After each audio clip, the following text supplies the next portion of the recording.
Bonjour, bienvenue pour cette troisième émission de cette chaîne Le Secret d'Adam. Aujourd'hui, je vais tenter de vous expliquer comment les anciens bâtisseurs, qui pour moi étaient des géants extraterrestres qui ont colonisé la Terre pendant des milliers d'années, ont déterminé l'emplacement de la plupart des sites sacrés que l'on trouve sur la Terre. Pour nous actuellement, notre système de géolocalisation est basé sur les latitudes et les longitudes. L'équateur divise la Terre en deux parties, l'hémisphère nord et l'hémisphère sud. Les latitudes, que l'on appelle aussi les parallèles, sont parallèles à l'équateur. Dans le plan nord-sud, nous avons par contre les longitudes. Depuis la conférence internationale de Washington en 1884, le méridien de Greenwich est le point de référence. À l'occident de ce méridien se trouvent les longitudes ouest et à l'orient de ce méridien se trouvent les longitudes est. Pour les anciens bâtisseurs, le système de géolocalisation était bien différent. Il était basé surtout sur les mouvements du Soleil. L'axe horizontal de la Terre n'était pas l'équateur, mais le 30e parallèle nord. Pourquoi? Le 30e parallèle était le parallèle sacré, car il est en fait le seul du monde entier dont le trajet terrestre est le plus long et le trajet maritime le plus court. Si c'est toujours le cas actuellement, c'était encore plus évident lorsqu'il y avait encore des territoires comme l'Atlantide dans l'Atlantique et la Lémurie dans le Pacifique, aussi appelé continent mu, avant que ces continents ne soient submergés par les eaux. Les Tibétains appelaient ce 30e parallèle sacré l'axe du monde. Sur le plan longitudinal, le méridien de Greenwich n'était évidemment pas le plan de référence. Le méridien de référence était celui qui divisait la surface de la Terre en deux parties égales.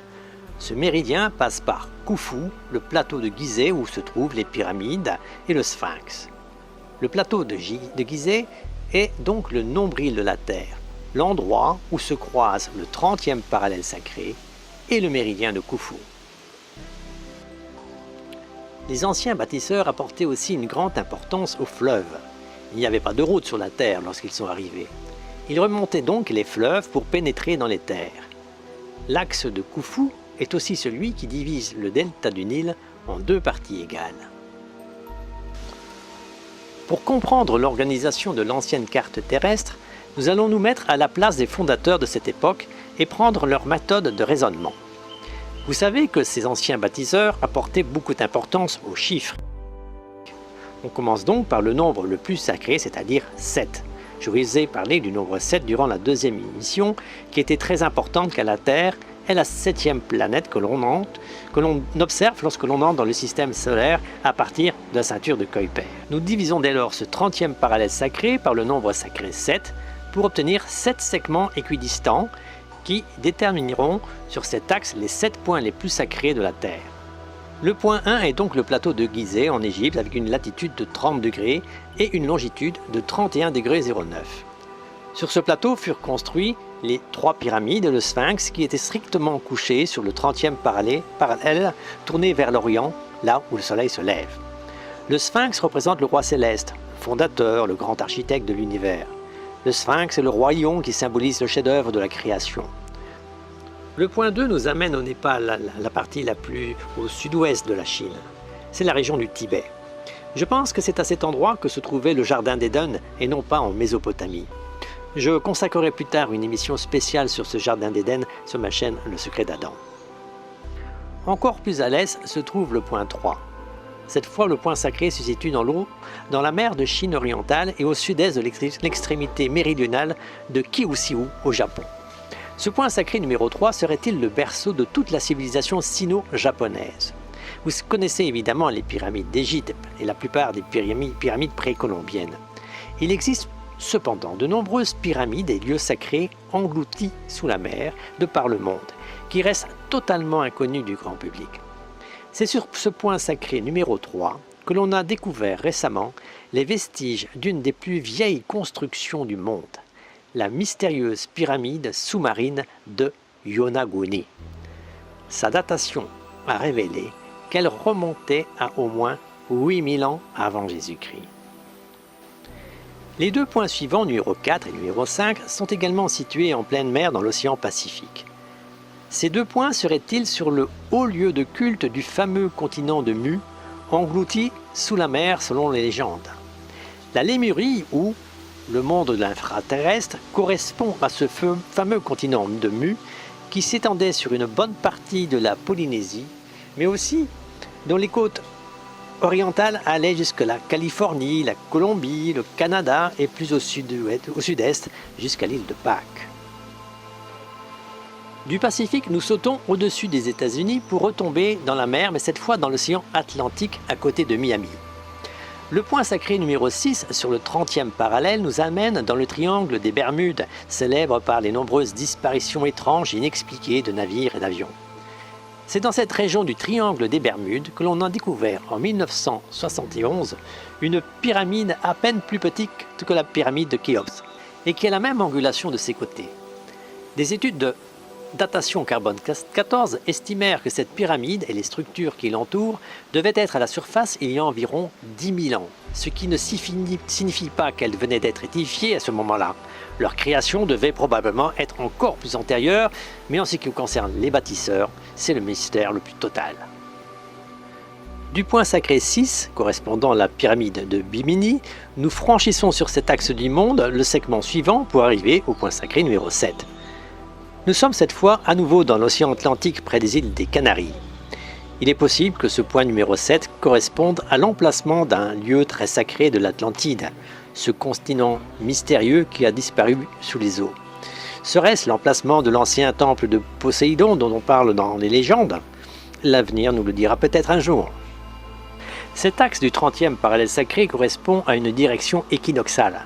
Le jour de l'équinoxe du printemps, le 21 mars, le soleil se lève directement face au sphinx du plateau de Gizeh.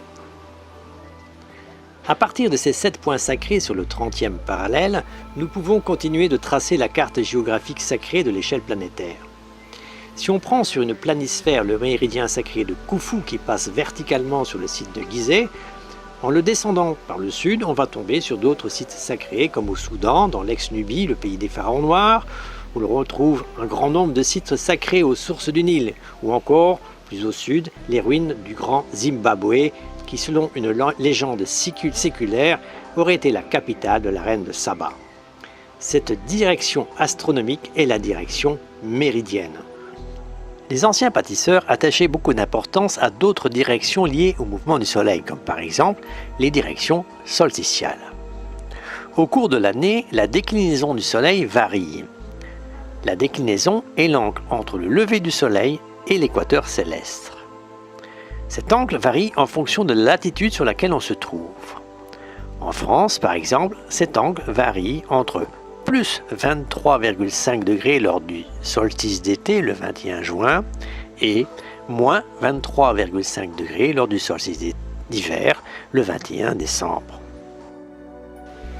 Le sphinx est sur le 30e parallèle orienté vers l'Orient. Le sphinx a une particularité que je voudrais vous présenter. Si son corps est effectivement orienté vers l'Orient, là où le soleil se lève à l'équinoxe du printemps, le 21 mars, le sphinx a sa tête légèrement tournée vers la gauche de 18,5 degrés en direction du lever du jour au solstice d'été, le 21 juin. En d'autres termes, à l'équinoxe du printemps, le soleil se lève sur le corps du sphinx. Et au solstice d'été, le sphinx voit le soleil se lever devant lui. Ceci nous donne donc une nouvelle direction, la direction solsticiale. En prenant cette direction du solstice d'été qui part du sphinx, nous avons une bande d'une largeur d'une centaine de kilomètres qui va faire le tour du monde, qui passe de façon incroyable par de nombreux lieux sacrés, voire les plus importants. En partant du sphinx, nous passons par l'oasis de Siwa. L'oasis de Siwa est un oasis de l'ouest de l'Égypte, proche de la frontière libyenne et à 560 km du Caire. Dans cette oasis se trouve le temple d'Amon, l'une des plus célèbres divinités du panthéon égyptien. On passe ensuite par Tassili Nadjer. Le Tassili Nadjer est un massif montagneux situé au centre du Sahara, dans le sud-est de l'Algérie.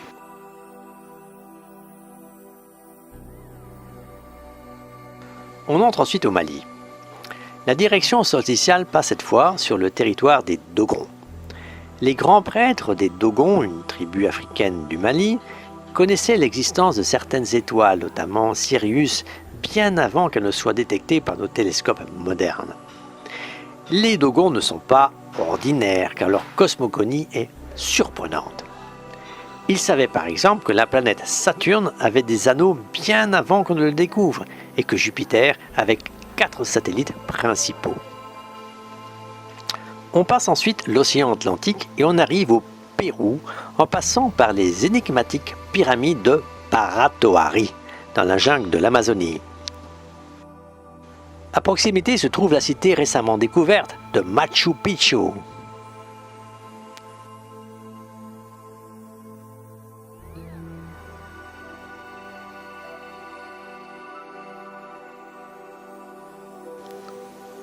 Un peu plus à l'ouest, on passe ensuite par le célèbre site sacré de Sacsayhuaman de la ville de Cusco. Toujours dans cette région du Pérou, le site d'Ollantaytambo qui est dans la vallée sacrée. La ligne solsticiale continue de traverser le Pérou et passe cette fois par les lignes de Nazca. Avant de quitter le Pérou, on passe sur la côte orientale et on surplombe le chandelier de Paracas. C'est à cet endroit que l'on a retrouvé les fameux crânes d'olicocéphales de Paracas que l'on sait maintenant que leur ADN était d'origine extraterrestre. Maintenant, on traverse une partie du Pacifique et on arrive sur l'île de Pâques où se trouvent les énigmatiques statues des Moai.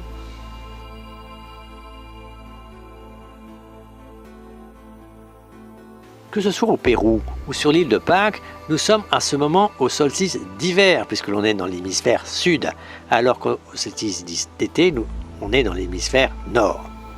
Lorsque le soleil se lève sur l'île de Pâques, ce 21 juin, à cet instant, le Sphinx sent derrière lui le soleil se coucher selon une direction dont le trajet est la même que celle de Cusco et l'île de Pâques. Mais ce n'est pas tout. Si on continue à suivre cette direction solsticiale, on traverse le Pacifique. On passe de l'hémisphère sud pour venir dans l'hémisphère nord. Et on arrive en Asie à Preah Vihear. Le temple de Preah Vihear est un temple du Cambodge érigé durant l'Empire Khmer. Un peu plus loin se trouve le complexe monumental d'Angkor au Cambodge. Le voyage continue et il nous amène cette fois à Sukhothai en Thaïlande. Vient ensuite l'Inde. La direction solsticiale passe cette fois à Khajuraho en Inde où l'on compte plus de 20 grands temples. Au Pakistan, on survole le Mohenjo-Daro, littéralement le mont des morts. C'est un site important de la civilisation de la vallée de l'Indus où on y a retrouvé les vestiges d'une des plus grandes cités de l'âge du bronze indien. On revient progressivement vers le méridien de Khufu et on atteint Persépolis en Iran. C'est la ville mythique qui symbolise les mystères et la puissance de la Perse antique. La ligne passe ensuite par Our, qui était en Mésopotamie du Sud, où naquit Abraham. Avant de revenir sur le nombril du monde, qui était le plateau de Gizeh, on découvre Pétra en Jordanie. Il y a donc une bande de terre large d'une centaine de kilomètres qui suit cette direction solsticiale qui part du Sphinx et y revient après avoir contourné toute la Terre. Sur cette bande de terre furent construits de nombreux monuments sacrés. Ils ont été construits à des moments différents, mais ils sont érigés sur des lieux sacrés qui étaient connus par les anciens depuis la nuit des temps. En traçant les directions équinoxiales, les directions méridiennes et les directions solsticiales, on peut ainsi déterminer l'emplacement des lieux sacrés sur les cartes des anciens bâtisseurs qui ont colonisé la Terre il y a des milliers d'années. Ensuite, plus récemment, quelques milliers d'années avant notre ère, les bâtisseurs ont utilisé le même raisonnement pour tracer les alignements mégalithiques. Ce sont des tracés en ligne droite qui relient des vestiges lithiques comme les pierres, les cailloux et les bornes, et les monts remarquables qui constituent par leur relief même les meilleurs repères topographiques. La Gaule était une contrée qui était parsemée d'un enchevêtrement de lignes droites, les alignements. Sur les sommets des monticules ou collines que l'on rencontrait le long de ces alignements étaient disposés des monuments mégalithiques tels que les menhirs ou les dolmens. Les pèlerins pouvaient les apercevoir de loin lors de leur déplacement, à l'image des phares côtiers qui guident les marins. Certains d'entre eux, qui sont encore visibles à leur emplacement d'origine, d'autres ont été déplacés ou détruits. Souvent aussi se trouvaient des lieux de culte païens sur ces sommets ou à des points plus remarquables le long de ces voies. On retrouve de tels alignements en Grande-Bretagne où on les appelle les lignes de lait, mais aussi dans toute la Gaule. Ainsi, par exemple, il y a une ligne que l'on appelle l'épée de l'archange Saint-Michel qui démarre de la pointe de l'Irlande, passe ensuite par la pointe sud-ouest des Cornouailles, puis en France au mont Saint-Michel, ensuite par l'abbaye de Saint-Michel dans le Piémont en Italie, puis dans le fond d'Italie par le sanctuaire de Saint-Michel, archange, et se dirige enfin vers le monastère du Carmel en Israël. Cette ligne passe par de nombreux bâtiments religieux dédiés à Saint-Michel. Les directions solsticiales, qu'elles soient d'été ou d'hiver, avaient une importance capitale dans les alignements sacrés. Stonehenge est aligné dans l'axe du lever du soleil au solstice d'été et dans l'axe du coucher du soleil au solstice d'hiver. Voici une carte de la Gaule sur laquelle on peut voir que les lieux de culte étaient positionnés en fonction des directions équinoxales, méridiennes et solsticiales. Ils ont aussi positionné certains lieux sacrés en fonction des alignements des étoiles et des constellations. Écoutez cette citation. « Et Dieu fit ce monde à l'image du monde d'en haut. Ainsi, tout ce qui se trouve en haut possède son analogie en bas. » Regardez la similitude entre ces deux cartes. La première montre les routes des chaussées gallo-romaines qui partaient de Bavay, l'ancienne capitale de la Gaule, et la deuxième montre l'alignement des étoiles que l'on pouvait voir à cette époque dans cette capitale gauloise. Pour terminer, je voudrais revenir sur l'importance des nombres sacrés et en particulier le nombre d'or. Encore le hasard, pensent certains.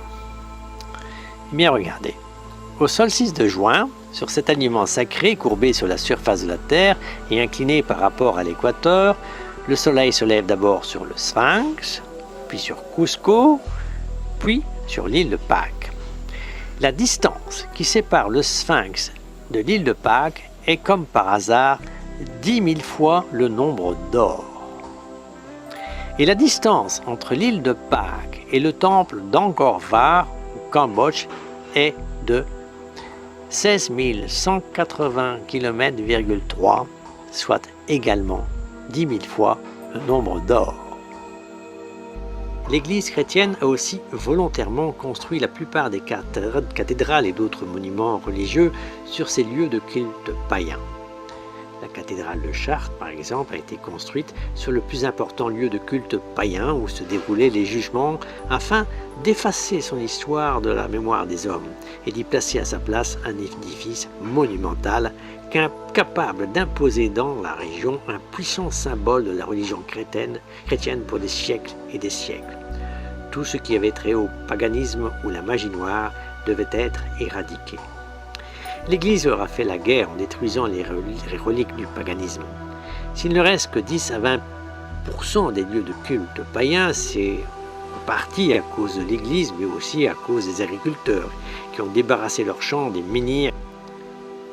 D'autres ont été enfouis, déplacés, brisés par la construction des villes, des bâtiments ou des routes. C'est ainsi qu'actuellement, il ne reste que 10 à 20% de ces lieux de culte païens. Nous voici arrivés au terme de cette troisième émission, Le Secret d'Adam.